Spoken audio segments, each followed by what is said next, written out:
నమస్కారం అమరావతి న్యూస్ కి స్వాగతం. ఈనాటి వార్తా విశేషాలు. ఎన్టీఆర్ జిల్లా కమిషనరేట్ పరిధిలో సురక్ష 360 కార్యక్రమాన్ని హోంమంత్రి వంగలపూడి అనిత ప్రారంభించారు. సీసీ కెమెరాల ఏర్పాటు ద్వారా రాష్ట్రంలో నేరాల సంఖ్య తగ్గిందని హోంమంత్రి అన్నారు. సాంకేతికత వినియోగంలో ఎన్టీఆర్ జిల్లా కమిషనరేట్ ముందంజలో ఉందని ప్రశంసించారు. మోడల్ పోలీస్ స్టేషన్లు జిల్లా మొత్తం విస్తరించారని, సురక్ష యాప్, సురక్ష డివైస్ల వల్ల ప్రజలకు ఎంతో మంచి జరుగుతుందన్నారు. ఇటీవల ఆన్లైన్ మోసాలు బాగా పెరిగాయని, ప్రజలు అప్రమత్తంగా ఉండాలని మంత్రి సూచించారు. ప్రతి పోలీస్ స్టేషన్ పరిధిలో ఆలయం, చర్చి, మసీదుల్లో సీసీ కెమెరాలు ఏర్పాటు చేసేలా 28 సురక్ష డివైస్ కిట్లను అధికారులకు మంత్రి అందజేశారు. ప్రతి గ్రామం, ప్రతి వీధి సీసీ కెమెరాల పర్యవేక్షణలో ఉండాలనేది సురక్ష 360 లక్ష్యమని ఎన్టీఆర్ జిల్లా పోలీస్ కమిషనర్ ఎస్వి రాజశేఖర్ బాబు తెలిపారు. విజయవాడలోని ఓ ఫంక్షన్ హాల్లో ఏర్పాటు చేసిన కార్యక్రమంలో విజయవాడ ఎంపీ కేశినేని శివనాథ్, ఎమ్మెల్యేలు సుజనా చౌదరి, గద్దె రామ్మోహన్, బోండా ఉమా తదితరులు పాల్గొన్నారు. ఒక మంచి కార్యక్రమానికి పదే ఇక్కడికి నన్ను రప్పిస్తూ ఒక మోటివేషనల్ విధంగా స్టేట్ మొత్తం మీద ఒక మోటివేషన్ చేసే విధంగా ఈరోజు కార్యక్రమాలు నిర్వహిస్తూ ఒక పోలీసు ఉద్యోగాన్ని ఉద్యోగంలా కాకుండా ఒక ప్యాషనేటిక్ గా చేస్తూ ఇష్టంగా చేస్తున్న మన కమిషనర్ రాజశేఖర్ బాబు గారికి ప్రత్యేకంగా డిపార్ట్మెంట్ తరఫున నేను ధన్యవాదాలు, నమస్కారాలు తెలియజేసుకుంటున్నా. ఎందుకంటే ఎవరైనా ఉద్యోగం చేస్తారు, ఉదయం వచ్చి ఉద్యోగం నా ఉద్యోగం అంటారు, కానీ అందులోనే ఒక ప్యాషన్ ఎత్తుకొని, అందులోనే ఒక ఎంజాయ్మెంట్ ఎత్తుకొని ప్రజలకి సేవ చేయాలి, నాకు వచ్చిన అవకాశాన్ని ఉపయోగించుకోవడమే కాకుండా తనతో ఉన్న టీం వర్క్, ఇది ఒక్కటి కూడా నేను ఒక రాజశేఖర్ బాబు గారు ఒక్కరు చేస్తున్నారన్నది కాదు. రాజశేఖర్ బాబు గారు తన ఆలోచనకు అనుగుణంగా కమిషనరేట్ లో ఉన్న ప్రతి ఒక్క ఎంప్లాయీ, ప్రతి ఒక్క పోలీస్ ఆఫీసరు, ఇన్స్పెక్టర్, ఎస్ఐలు, కానిస్టేబుల్ లెవెల్ వరకు కూడా అందరూ కూడా దీన్ని అడాప్ట్ చేసుకొని ఈ కార్యక్రమాన్ని ముందుకు నడిపిస్తున్నందుకు ఎంటైర్ విజయవాడ కమిషనరేట్ డిపార్ట్మెంట్ అందరికీ కూడా పేరు పేరున నేను ధన్యవాదాలు తెలియజేసుకుంటున్నా. సీసీ కెమెరాలు ఫుల్ ఫ్లెజ్డ్ గా ఉన్న కమిషనరేట్ ఏదైనా కంట్రీలో ఉంది అంటే అది విజయవాడ కమిషనరేట్ చెప్పుకోవడానికి ఈరోజు మనందరం కూడా గర్వపడాలి. 360 సురక్ష 360 ఇందాక సురక్ష డివైన్ త్వరలో సిపి గారి ఆధ్వర్యంలో సురక్ష విద్య అంటే కాలేజీలు, స్కూల్స్లో సురక్ష మార్కెట్లో కూడా అన్ని రకాలుగా ఇటువంటి సీసీ కెమెరాలు రావాలి, వస్తాయని తెలుసు. తప్పకుండా ఇటువంటి కార్యక్రమాలు జరిగి విజయవాడని నేర రహిత రాజధాని, ఎందుకంటే అమరావతి ప్రాంతంలో భాగమైన ఈ ఎన్టీఆర్ జిల్లా నేర రహిత ప్రాంతంగా రూపొందించే విషయంలో ముందుంటున్న మా కమిషనర్ గారు, మేము కూడా రాజకీయ నాయకుల కింద మేము కూడా ఇవాళ ప్రజలకి మేము కూడా కొంత భాగం ఇవ్వాలని ఆ రోజు డ్రోన్ షోలో నేను కానీ, మా ఎమ్మెల్యేలైన బోండా ఉమార్ గారు కానీ, వసంత కృష్ణప్రసాద్ గారు కానీ, గద్దె రామ్మోహన్ గారు కానీ, శ్రీరామ్ తాతయ్య గారు కానీ అందరం కూడా కాంట్రిబ్యూట్ చేసి హైదరాబాద్ లో మహా టీవీ ఆఫీస్ పై బీఆర్ఎస్ కార్యకర్తల దాడికి పాల్పడ్డారు. ఆఫీస్ అద్దాలు ధ్వంసం చేశారు. ఫోన్ ట్యాపింగ్ అంశంలో కేటీఆర్ పై తప్పుడు కథనాలు ప్రసారం చేస్తున్నారంటూ దాడులకు పాల్పడిన వారు ఆగ్రహం వ్యక్తం చేశారు. ఆందోళనకారులు స్టూడియో, కార్లు ధ్వంసం చేశారు. ఈ దాడిని రాజకీయ ప్రముఖులు ఖండించారు.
ప్రజలు మీకు మద్దతు ఇస్తారా?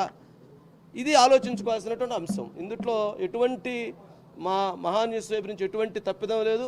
మహా న్యూస్లో ఉన్నటువంటి వాళ్ళు 20 మంది వచ్చి దాడి చేసి ఆ రకంగా అంతంత పెద్ద రాడ్లు తీసుకొని కొడుతూ ఉంటే కూడా మా సిబ్బంది ప్రాణాలను సైతం లెక్క చేయకుండా అడ్డుపడి వాళ్ళని ఆపి నిలవరించి వాళ్ళని ఆపివేయటం జరిగింది.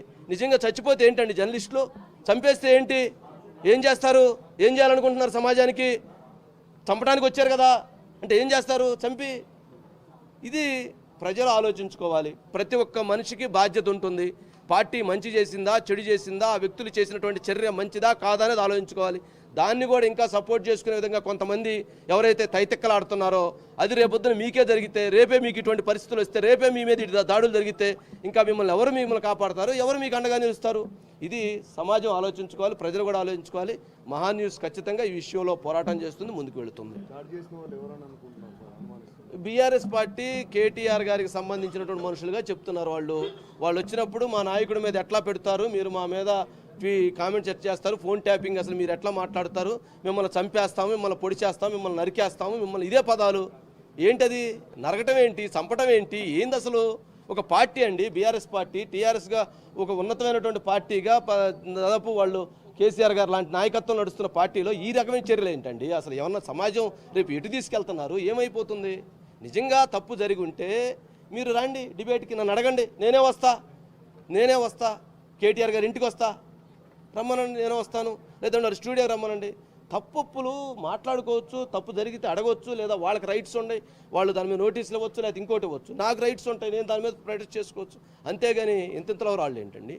ఆ రాడ్లు ఏంటి? మీరు చూశారు కదా, మీరందరూ చూశారు కదా, చూస్తున్నారు కదా. ఇంకా కూడా వాటిని సమర్థించుకుంటాం అనుకోవటం తప్పు, చాలా అన్యాయం. ఇది సమాజం సిగ్గుపడాల్సినటువంటి అంశం. మీడియా ఐక్యత వర్ధిల్లాలి. ఎవరికి ఏ కష్టం వచ్చినా సరే మహాన్ న్యూస్ అండగా ఉంది.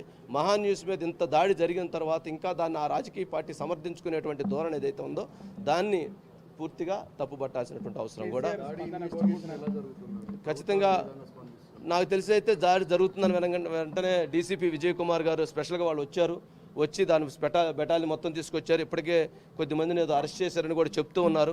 పోలీస్ ఇన్వెస్టిగేషన్ టీం పట్ల, పోలీసుల పట్ల నాకు పూర్తి విశ్వాసం ఉంది. చట్టం పట్ల, న్యాయం పట్ల, ధర్మం పట్ల నాకు పూర్తి విశ్వాసం ఉంది. ఖచ్చితంగా వాళ్ళు ఈ కేసుకు సంబంధించి ఎవరైతే దాడి చేశారో వాళ్ళని ఖచ్చితంగా చర్యలు తీసుకుంటారని నేను పూర్తిగా విశ్వసిస్తున్నాను, నమ్ముతాను. కేసీఆర్ గారి స్పందన కోరుకుంటున్నాను. నిజంగా ఆయన ప్రజాస్వామ్యాన్ని కోరుకునేటువంటి వ్యక్తి అయితే, సమాజహితం కోరుకునే. ఆంధ్రప్రదేశ్ లో ఉత్పత్తి అయ్యే ఆహార ధాన్యాల సేకరణను మరింత పెంచాలని ఫుడ్ కార్పొరేషన్ ఆఫ్ ఇండియాను ప్రభుత్వం కోరింది.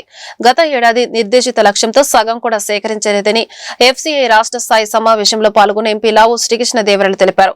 ఎఫ్సీఐ గోదాముల్లో మిగిలిన ఖాళీ ప్రదేశాన్ని రాష్ట్ర సివిల్ సప్లై శాఖకు ఇవ్వాలని కోరారు. మీటింగ్ లో వచ్చిన విషయాలు ఒకటి, ఎఫ్సీఐ గోడౌన్స్ సంబంధించి ఇంకా బాగా ఏ విధంగా ఉపయోగించాలి, వాటి క్వాలిటీని ఏ విధంగా పెంపొందించాలి, వాటిలో స్టోరేజ్ కెపాసిటీని ఇప్పుడు 75 to 80% మాత్రమే ఉపయోగిస్తూ ఉన్నారు. ఇంకా మిగతా వాటిని కూడా ఎలా ఉపయోగించుకోవాలి, ఒకవేళ ఎఫ్సీఐ గోడౌన్స్ ఖాళీగా ఉంటే వాటిని సివిల్ సప్లైస్ డిపార్ట్మెంట్కి ఇచ్చే విధంగా చేయమని చెప్పి అడగడం జరిగింది.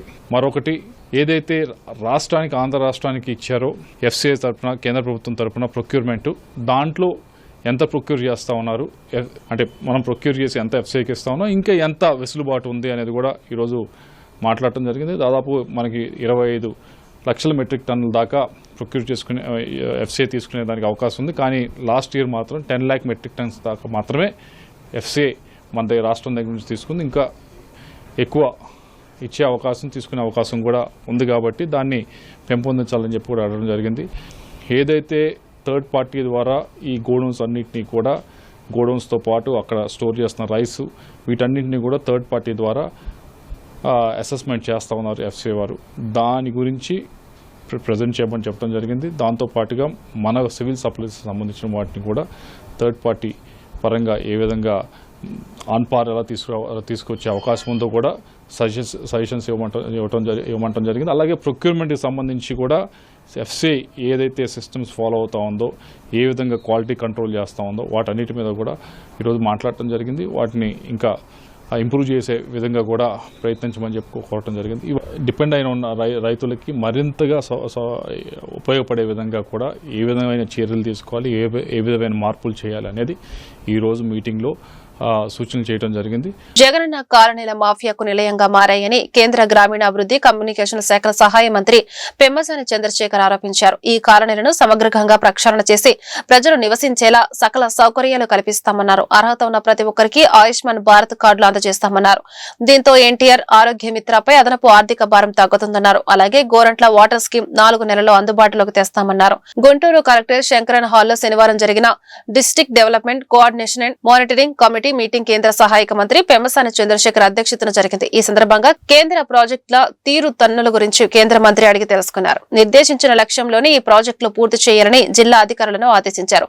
నేషనల్ హైవే ప్రాజెక్టులు, Nizampatnam port, Mangalagiri AIIMS hospital, railway ప్రాజెక్టులు, జలజీవన్, అమృత స్కీంలపై సమీక్షించినట్లు ఆయన మీడియాకు వివరించారు. ఈ సమావేశంలో గుంటూరు పశ్చిమ ఎమ్మెల్యే గల్లా మాధవి, పత్తిపాడు ఎమ్మెల్యే బూర్ల రామాంజనేయులు, జిల్లా కలెక్టర్ నాగలక్ష్మి, నగర కమిషనర్ పులి శ్రీనివాసులు పాల్గొన్నారు.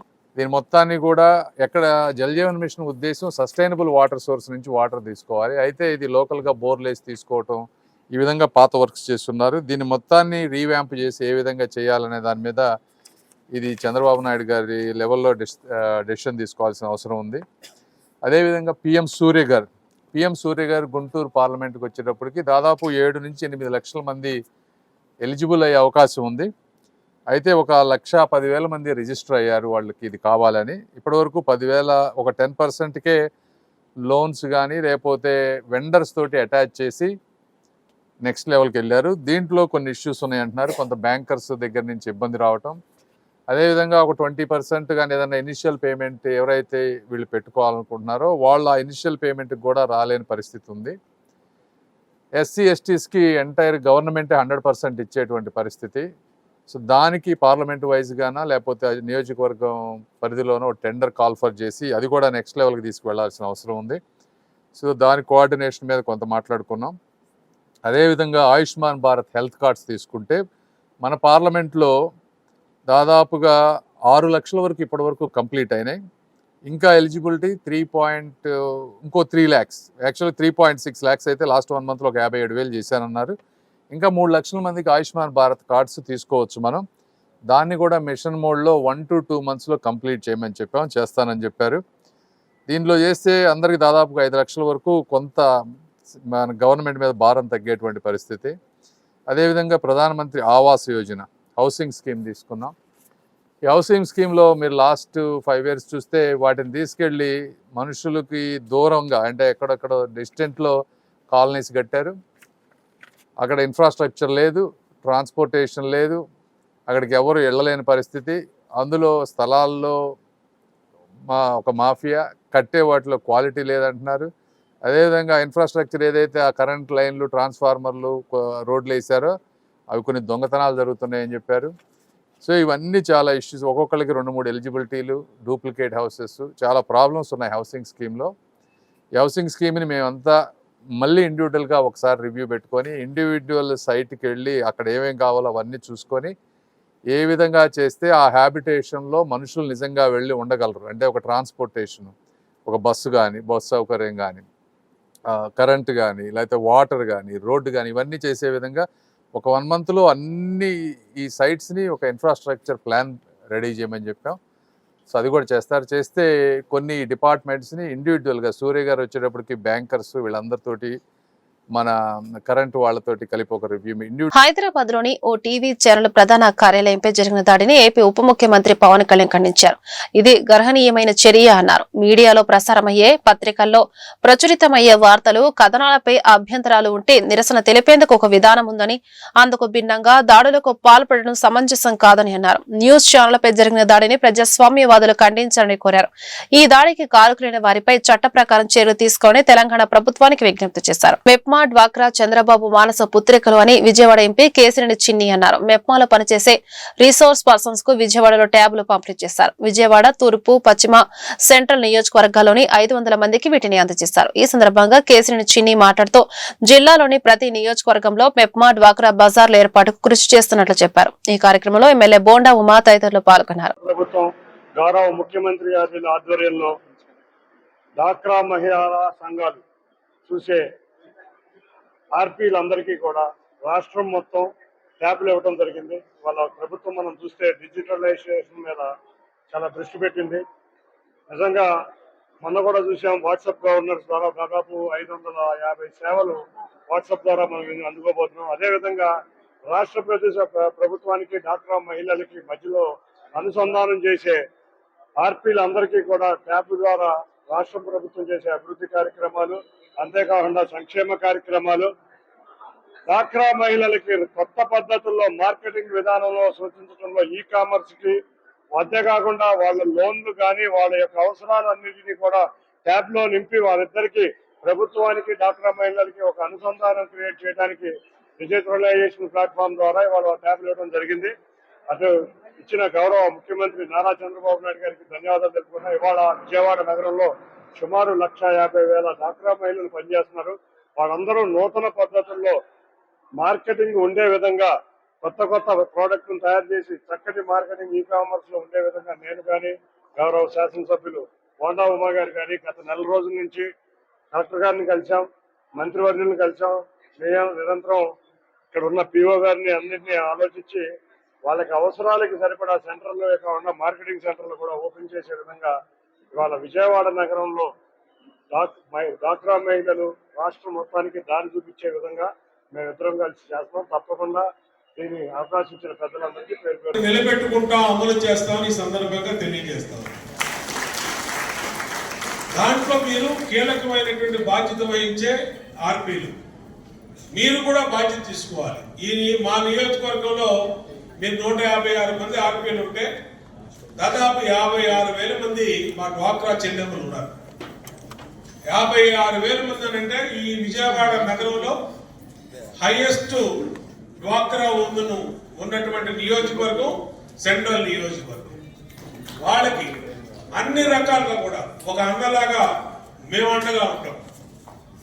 మీరు ఒక సోదరీమణిగా మీరు బాధ్యత తీసుకుంటే వాళ్ళ సమస్యలు, కష్టాలు, ఇబ్బందులు, ముద్రా లోన్లు కావాలన్నా, లేదంటే డ్వాక్రా లోన్లు కావాలన్నా, లేదంటే మరేదన్నా కార్పొరేషన్ లోన్ కావాలన్నా, లేదంటే P4లో వాళ్ళకి ఏదైనా సహాయం కావాలన్నా మీరు మా దృష్టికి తీసుకొస్తే దాన్ని ఏ విధంగా అధికారులతో మాట్లాడే అధికారులతో మేము స్వయంగా చేయాల్సింది మేము స్వయంగా, అట్లాగే ప్రభుత్వం నుంచి చేయాల్సిన ప్రభుత్వం నుంచి అన్ని కూడా బాధ్యత తీసుకొని చేయించడానికి సమర్థులైనటువంటి వ్యక్తులు పార్లమెంట్ సభ్యులుగా కానీ, ఎమ్మెల్యేలుగా కానీ, కార్పొరేటర్లుగా కానీ డివిజన్ నాయకత్వం కూడా ఉంది.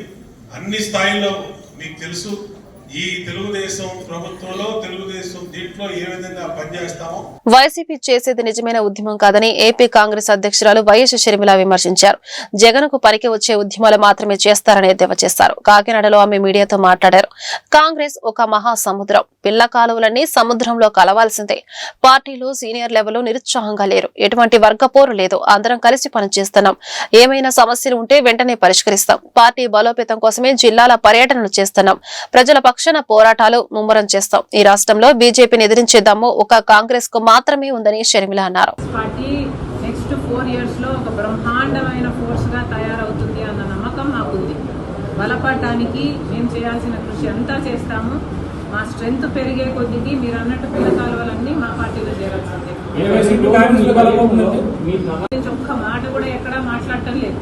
మరి చంద్రబాబు గారు, పవన్ కళ్యాణ్ గారు మద్దతు ఎందుకు ఇస్తున్నారు అని వైసీపీ ఒక్క మాట అయినా అడుగుతున్నారా? అంటే సెలెక్టివ్, ఏది వాళ్ళకు పనికొస్తుందో ఆ టాపిక్ మటుకే తీసుకుంటారు, ఏది వాళ్ళకు పనికిరాదో ఆ టాపిక్ గురించి మాట్లాడు. స్వార్థ రాజకీయాలు చేసిన వాళ్ళలో జగన్మోహన్ రెడ్డి గారు నెంబర్ 1 స్థానంలో ఉన్నారు. కుదించి గొడబోసి 47 లక్షల మంది రైతులకే ఇస్తారట. మిగతా 45 లక్షల మంది రైతులకి అన్యాయం చేస్తున్నారు చంద్రబాబు గారు. ఇది అన్యాయం కాకపోతే ఏమంటారు? మీరు ఏదైనా హామీ ఇస్తే మేనిఫెస్టోలో చెప్పినా లేక సూపర్ 6లో చెప్పినా మీరు అధికారంలోకి వచ్చిన వెంటనే అన్ని అమలు చేస్తారని ప్రజలు అనుకోని మీకు ఓట్లేస్తారు. కానీ ఇప్పటికి 1 సంవత్సరం గడిచేపోయింది. అన్నదాత సుఖీభవ ఎవరికీ ఇవ్వలేదు. ఇక ముందు ఇచ్చే వాళ్ళకు కూడా అంట సగం మంది రైతులకే ఇస్తారట. ఇది ఎక్కడి అన్యాయం అని అడుగుతున్నాం. తల్లికి వందనం పేరు మీద కూడా ఇస్తాము అని చెప్పారు. అది కాస్త సాగదీసి 1 సంవత్సరం ఎక్కొట్టి 87 లక్షల మంది పిల్లలకి ఇవ్వాల్సి ఉంటే 67 లక్షల మందికే ఇచ్చి 20 లక్షల మందికి మళ్ళీ మోసం చేశారు. సూపర్ 6 కాస్త సూపర్ ఫ్లాప్ అయ్యింది అనక మరి ఏమనాలి? నిరుద్యోగ భృతికి 3,000 రూపాయలు ఇస్తామని చెప్పారు. ఇంతవరకు ఒక్కరికి కూడా ఇవ్వలేదు. ఒకరికి ఉద్యోగం వచ్చిందా అంటే అది లేదు. మహాశక్తి నెలకు 1500 ప్రతి మహిళకు ఇస్తామన్నారు. ఇది చాలా హెవీ బడ్జెట్ స్కీము. అంటే సంవత్సరానికి 18,000 రూపాయలు ఇవ్వాల్సి ఉంది. కనీసం 1,80,00,000 మందో లేకపోతే 2 కోట్ల మందో మహిళలకు ఇవ్వాలి. మోసపూరిత వాగ్దానాలతో కూటమి ప్రభుత్వం విజయం సాధించిందని వైసీపీ ఎమ్మెల్సీ లేళ్ల అప్పిరెడ్డి ఆరోపించారు. సూపర్ 6 పథకాలు నేటికి అతీగతి లేదని మండిపడ్డారు. జగన్ పర్యటనను కూటమి ప్రభుత్వం అడ్డుకుంటుందని విమర్శించారు. కారులో ప్రయాణించిన వ్యక్తులపై కేసులు పెట్టిన దాఖలాలు ప్రపంచంలో ఇప్పటివరకు చూడలేదని విమర్శిస్తారు. గుంటూరు పశ్చిమ నియోజకవర్గం వైసీపీ కార్యకర్తల సమావేశంలో అప్పిరెడ్డి ప్రసంగించారు. 2029 సార్వత్రిక ఎన్నికల్లో గుంటూరు పశ్చిమ నియోజకవర్గం నుంచి పోటీ చేసే వైసీపీ సమన్వయకర్త అంబటి రాంబాబుకు బ్రహ్మాండమైన విజయం అందించాలని పార్టీ కార్యకర్తలకు పిలుపునిచ్చారు. రాజధాని నగరమైన గుంటూరు నుంచి పార్టీ పిలుపునిచ్చిన కార్యక్రమాలను అంబటి రాంబాబు ఆధ్వర్యంలో కార్యకర్తలు విజయవంతం చేయాలని కోరారు.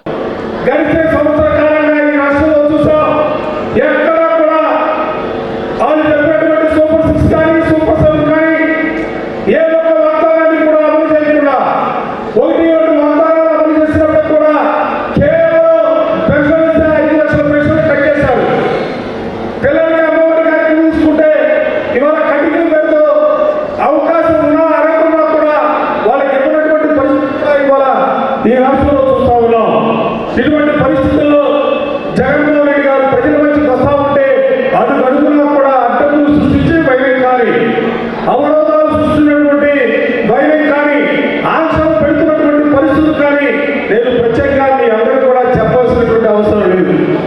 మన జిల్లాలో చూసాం, రోగులు రైతులు పరామర్శించడానికి పోతే అక్కడ జరిగినటువంటి పరిస్థితులు రైతుల మీద చివరి కేసులు పెట్టి జైల్లో పెట్టినటువంటి భయం కానీ గుంటూరు జిల్లాకి సత్తెనపల్లి నియోజకవర్గంలో రెండపల్లి గ్రామానికి పర్యటన వెళ్తే ఆ పర్యటన వెళ్లే ప్రక్రియలో గుంటూరులో యాక్సిడెంట్ జరిగితే ఆ యాక్సిడెంట్ లో సైతం కూడా బహుశా భారతదేశంలో కాదు ప్రపంచంలో ఎక్కడా కూడా కారులో ప్రయాణిస్తున్నటువంటి వ్యక్తుల పైన కేసులు పెట్టినటువంటి పైన మనం ఎక్కడ కూడా చూడాల.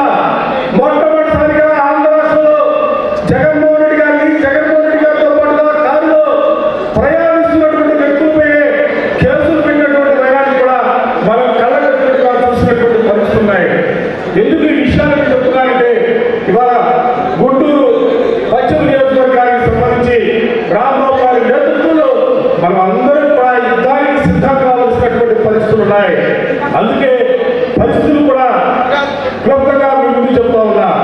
ఇవాళ పరిస్థితుల్లో రాష్ట్ర రాజధాని గుంటూరు నగరం, ఈ గుంటూరు నగరానికి సంబంధించి నిన్న మొన్న ముఖ్యమంత్రి గారి పర్యటనలో కూడా చూస్తాం. ఆయన మాట్లాడుతున్నటువంటి మాటలు కూడా మనం అందరం కూడా విన్నాం.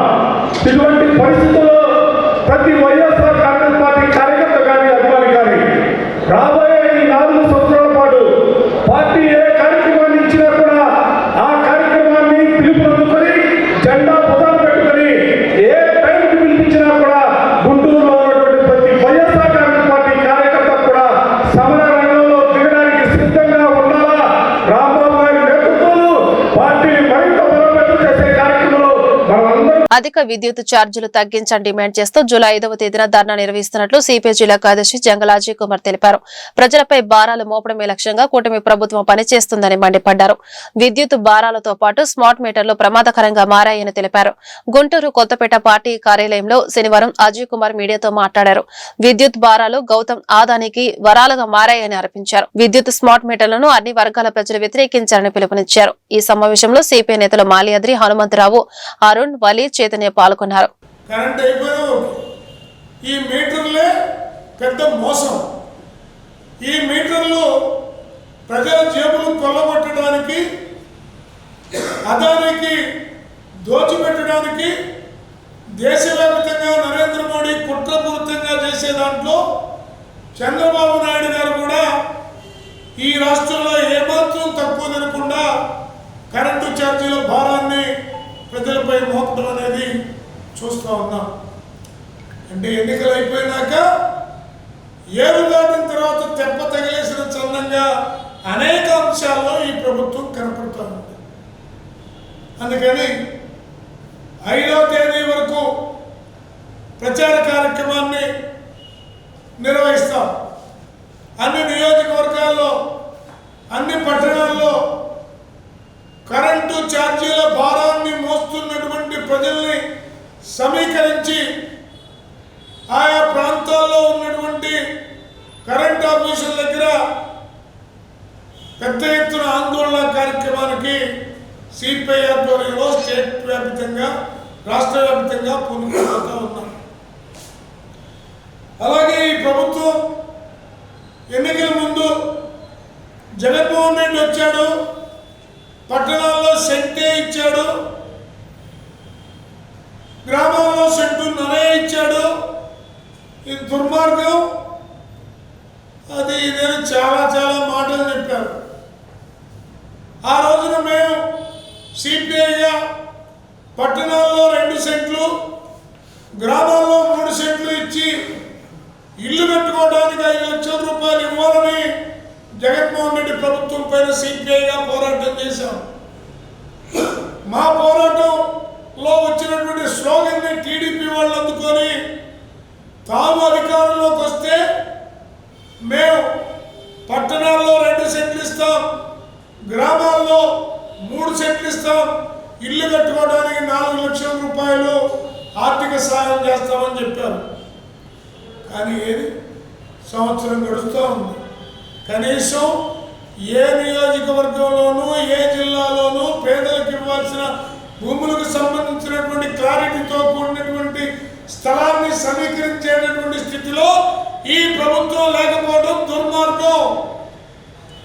ఈ ప్రభుత్వానికి ఒకటే చెప్తా ఉన్నాం, ఇచ్చిన హామీలు నెరవేర్చకపోతే గత ప్రభుత్వం పేద ప్రజలకి 2029 సార్వత్రిక ఎన్నికల్లో వైసీపీ విజయం తథ్యమని ఎమ్మెల్సీ చంద్రగిరి యేసరత్నం జోస్యం చెప్పారు. అంబటి రాంబాబును గుంటూరు పశ్చిమ నియోజకవర్గ వైసీపీ సమన్వయకర్తగా నియమించడం శుభసూచిక అన్నారు. గుంటూరు పశ్చిమ నియోజకవర్గ వైసీపీ కార్యకర్త సమావేశంలో MLC Chandragiri Yesaratnam, Guntur urban YCP అధ్యక్షురాలు నూరి ఫాతిమా మాట్లాడుతూ ప్రభుత్వ ప్రజా వ్యతిరేక విధానాలపై వైసీపీ పక్షాన అంబటి రాంబాబు పోరుబాట పడుతున్నారని పేర్కొన్నారు. జగన్ చూసి చంద్రబాబు భయపడుతున్నారని, అందుకే అక్రమ కేసులు పెడుతున్నారని ఆరోపించారు. గుంటూరులో పార్టీ చేపట్టిన ప్రతి కార్యక్రమం విజయవంతమైందని గుర్తు చేశారు. ఈ కార్యక్రమంలో ఎమ్మెల్సీ లేళ్ల అప్పిరెడ్డి, అంబటి రాంబాబు, మోదుగుల వేణుగోపాల్ రెడ్డి, నిమ్మకాయల రాజు నారాయణ, పానుగంటి చైతన్య పాల్గొన్నారు.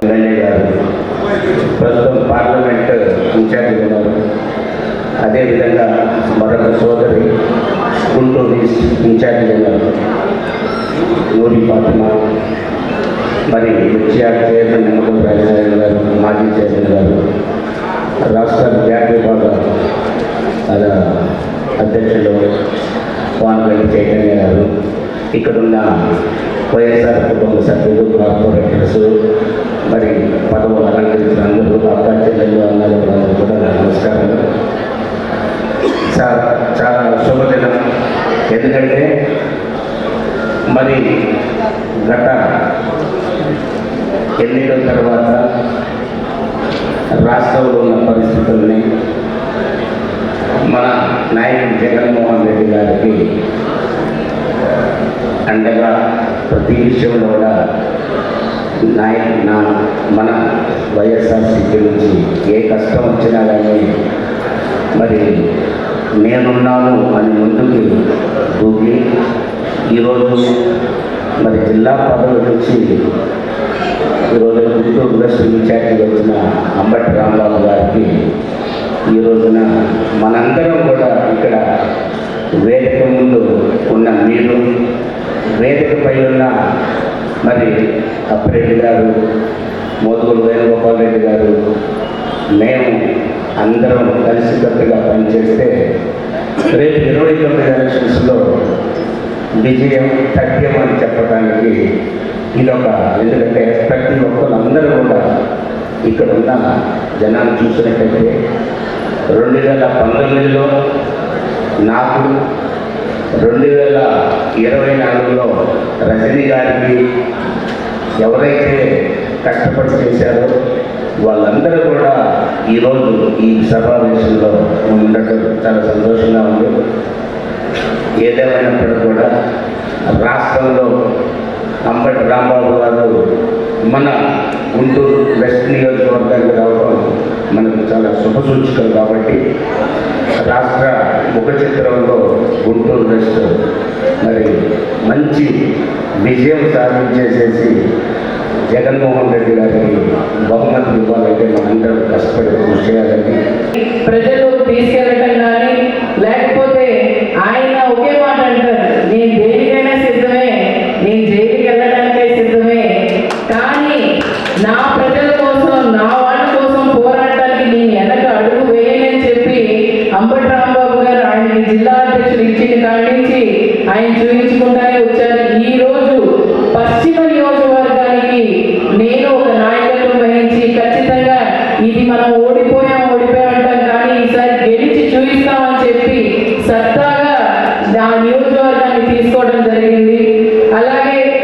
ఈ రాష్ట్రంలో మీరు చూసుకుంటే ఎన్నో సీఎం గారు, ఇప్పుడున్న సీఎం గారు భయపడుతున్నారు.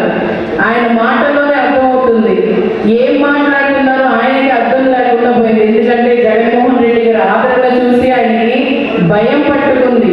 ఆ భయాన్ని మనం అలాగే కంటిన్యూ చేసుకుంటూ పోతే 29 మన అందరిది, మన వైఎస్ఆర్సీపీ పార్టీ మళ్ళీ జెండా ఎగరేసేలాగా మనం అందరం కృషి చేస్తామని చెప్పి మరి ఈ సభాముఖం చెప్తున్నారు. అలాగే ఇక్కడున్న వార్డు సచివాలయ వ్యవస్థ వలన పార్టీ కార్యకర్తలు నిర్వీర్యమయ్యారని వైసీపీ సీనియర్ నాయకులు మోదుగుల వేణుగోపాల్ రెడ్డి ఆరోపించారు. ఈసారి వైసీపీ అధికారంలోకి వస్తే ప్రభుత్వ అధికారులు కాదు, పార్టీ కార్యకర్తలు బటన్ నొక్కుతారని స్పష్టం చేశారు. ఎమ్మెల్యేకే కాదు, కార్యకర్తలకు కూడా అందరూ నమస్కారం పెడతారని వ్యాఖ్యానించారు. అధికారం లేనప్పుడు, పార్టీ ఇబ్బందులు ఉన్నప్పుడు పూర్వ వైభవం తీసుకురావడానికి అంబటి కృషి చేస్తున్నారని ప్రకటించారు. గుంటూరు పశ్చిమ నియోజకవర్గ వైసీపీ కార్యకర్తల సమావేశంలో మోదుగుల మాట్లాడుతూ అంబటి రాంబాబు ఈ నియోజకవర్గం నుంచి విజయం సాధించడంతో పాటు మంత్రి అవుతారని ధీమా వ్యక్తం చేశారు. పశ్చిమ నియోజకవర్గంలో మహిళలు కూడా రిగ్గింగ్ చేసే స్థితిలో ఉన్నారని చెప్పారు. పవన్ కళ్యాణ్ నా అభిమాన హీరో అయితే ఆయన చంద్రబాబును అభిమానించడంతో నా లాంటి అభిమానులు దూరమయ్యారని చెప్పారు. చంద్రబాబు గెలిపించిన ప్రజలనే ఓడించారని మండిపడ్డారు.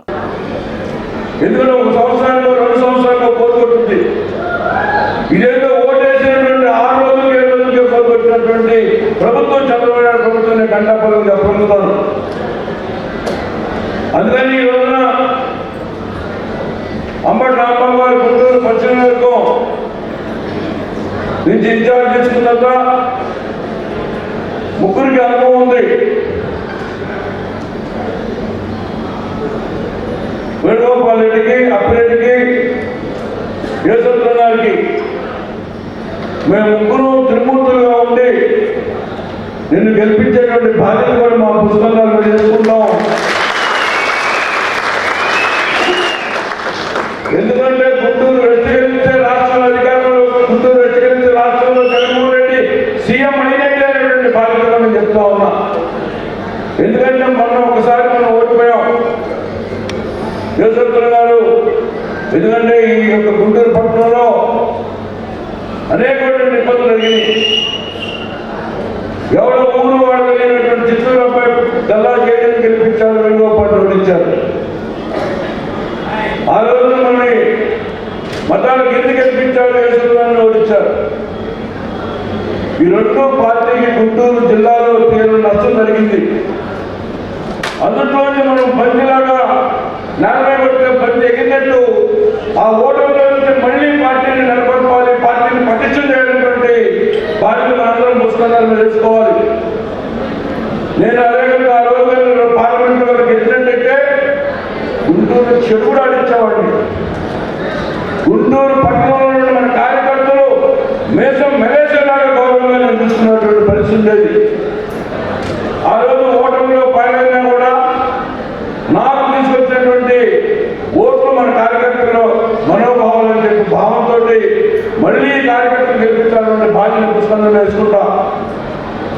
ఎందుకంటే ఈరోజు రాంబాబు గారి ఈరోజు ఆయన బాధ్యత తీసుకుంటున్నాడు. గుంటూరు పశ్చిమ నియోజకవర్గంలో ఉన్నటువంటి అనేక కులాలు, అనేక మతాల సమ్మేళనం. ఈ కాన్స్టిట్యూన్సీలో దాదాపు 20 మంది ఎమ్మెల్యేలు, రాష్ట్ర ఎమ్మెల్యేలు కానీ ఎంపీలు కానీ ఉన్నారు.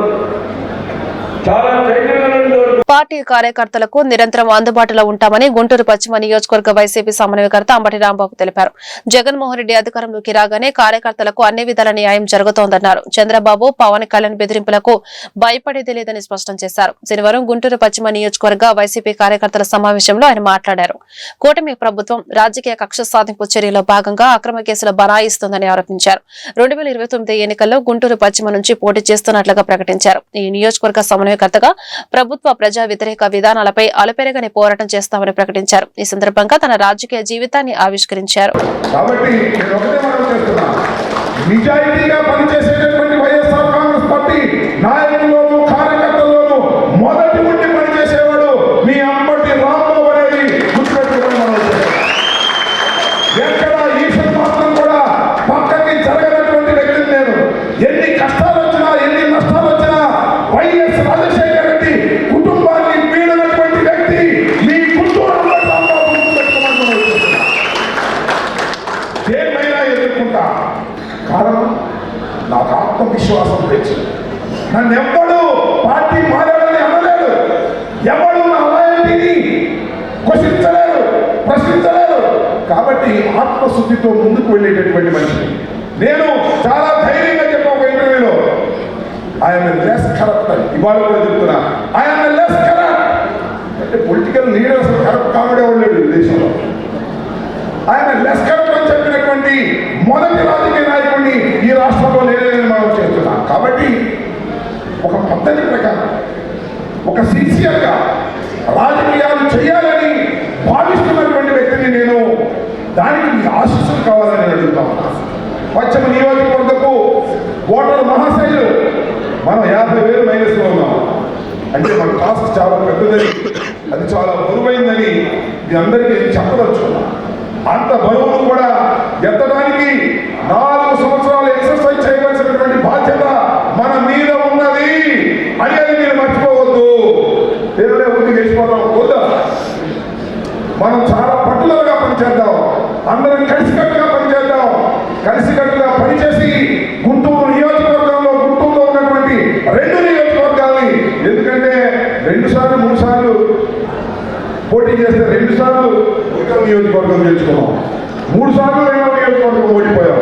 ఎక్కడో ఏదో లోపం ఉంది, ఎక్కడో ఏదో తప్పు ఉంది అనేటువంటి భావన మనం తెలుసుకోవాలి, పోస్ట్ మార్టం చేయాలి, దానిలో ఉన్న విషయాలు తెలుసుకోవాలి, ముందుకు తీసుకువెళ్ళేటటువంటి ప్రయత్నం మనం చేయాలి అనేది నా అభిప్రాయం. ఈ సందర్భంగా నేను మనవి చేస్తున్నాను. ఇవాళ మీరు చూశారు, ఇది నాకు ఉన్నటువంటి గుంటూరుకి, నా వ్యక్తిత్వానికి సంబంధించినటువంటి అంశాల గురించి నేను మీతో 4 మాటలు చెప్పుకున్నాను. ఇంకా కొన్ని విషయాలు మీకు చెప్పాలి. ఇవాళ రాష్ట్రంలో జరుగుతున్నటువంటి రాజకీయాలు ఏమిటి, గుంటూరు నుంచి మనం ప్రశ్నించవలసినటువంటి అవసరం ఉందని కూడా మనం చెప్తాం. జూలై 5వ తేదీన జాతీయ లోక్ అదాలత్ నిర్వహిస్తున్నామని జిల్లా ప్రధాన న్యాయమూర్తి బి సాయి కళ్యాణ్ చక్రవర్తి వెల్లడించారు. ఈ సందర్భంగా జిల్లా కోర్టులోని తన కార్యాలయంలో ఏర్పాటు చేసిన మీడియా సమావేశంలో ఆయన మాట్లాడారు. కోర్టులో ఉన్న కేసులను సత్వరమే పరిష్కరించాలని జూలై 5వ తేదీన జాతీయ లోక్ అదాలత్ నిర్వహిస్తున్నామని చెప్పారు. ప్రధానంగా ఫ్యామిలీ కేసులు, వెహికల్ చెక్ బౌన్స్ కేసులు, భాగస్వామ్యం గొడవల్లో ఇరు వర్గాలు రాజీపడి వస్తే త్వరగా కేసులు కొట్టివేస్తామని హామీ ఇచ్చారు. ఈ అవకాశాన్ని అందరూ ఉపయోగించుకుని కేసుల నుంచి బయటపడాలని సూచించారు. జూలై 5వ తారీఖున జాతీయ లోక్ అదాలత్ నిర్వహిస్తున్నాము. ఈ లోక్ అదాలత్లో భాగంగా ముఖ్యంగా మోటార్ వెహికల్ కేసులు, అదేవిధంగా పార్టిషన్ దావాలు, అదేవిధంగా భార్యాభర్తల మధ్య ఉన్న తగువులు ఉన్న కేసులు, అదే చిన్న చిన్న క్రిమినల్ కేసులు మేము పరిష్కరించడానికి, అందరినీ రాజీ కుదిర్చి సమస్యను పరిష్కరించడానికి మేము ప్రయత్నిస్తున్నాము. ముఖ్యంగా మేము ఈసారి సివిల్ దావాలని మేము మా ప్రయారిటీ బేస్ మీద తీసుకొని చేయదలుచుకున్నాము. కావున కక్షిదారులందరూ ఈ జాతీయ లోక్ అదాలత్ని సద్వినియోగపరచుకోవాలని కోరుకుంటున్నాము. అదేవిధంగా జాతీయ లోక్ అదాలత్లో మీరు సమస్యను పరిష్కరించుకుంటే మీ కోర్టు ఫీ కూడా మీకు తిరిగి ఇవ్వబడుతుంది.